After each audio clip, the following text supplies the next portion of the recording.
Okay, hey, it's 11 o'clock and I thought I would do my hourly check-in, or I can't promise I'm going to be every hour and I'll probably bore you guys if I do. But anyways, I'm super excited to report that my energy is still 100% up. So far this morning, I have had 60 ounces of water with a bit of salt in it, and I have also had bile salts, and I've also had my shot of apple cider vinegar. So I've had some gurgling on and out. So far, I don't feel like I've got major things going on as far as wanting to eat. So you have to keep in mind that I have done a 36-hour and a 24-hour a couple times before. I'm gonna try the 36 in a completely different way if I feel good by the time dinner rolls around. So if I get to my 24-hour and I feel like I can keep going, I will try to keep going. So I'll keep you in tune to that. So I brought up earlier that at certain times of the night, I was waking up. And so that corresponds with different organs in my body. So I just want to share a little bit about that. So if you're waking up between the hours of say 11 and 1, typically that is focused on your gallbladder.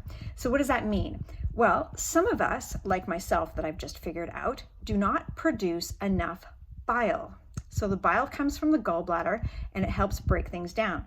If you don't have enough bile, you can take these great supplements called bile salts, which actually help increase the bile secretion.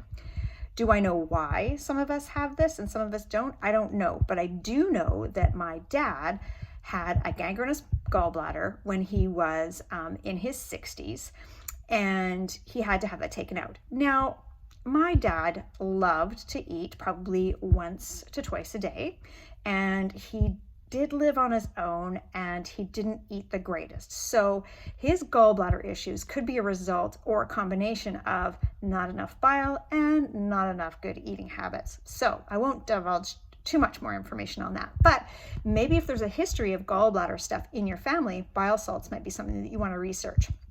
Okay. If you are waking up between 1 and 3, which I have to say 2:30 has been my waking up, and I don't always stay awake. Let me clarify. It's not like I'm back in my insomnia days, which I have been there before. This is more of like a disruptive wake up and why am I up? My head's racing and am I going to go back to sleep right away? So between the hours of 1 and 3 are typically your liver.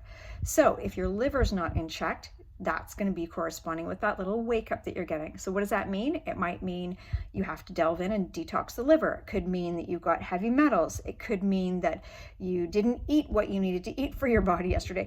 I don't have all the answers. Again, I am just sharing my journey. So what have I done differently? I've started the apple cider vinegar in the morning and at night.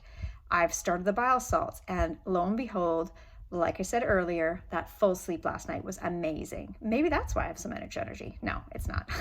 Okay, so then between 3 and 5. Now, during this fast, I didn't realize that I was actually having a 4 o'clock wake up time. So breathing and lungs was kind of interesting to me because I kind of feel like I've got everything going on there pretty good. I have had asthma in the past, but I don't feel like that's been a problem lately. So I was a little bit intrigued by the lungs 3 to 5. The next one that goes on from that is your large intestine between 5 and 7. So am I saying that my wake up call at 5 o'clock this morning is my large intestine? Maybe. Proof is in the pudding. If I can go to bed and sleep all the way till 7 o'clock, that would be dreamy because I don't tend to do that very often. So what am I saying on all this? Gallbladder, liver, lungs, breathing, large intestine are all parts of what you need to do to keep in check with your inner health.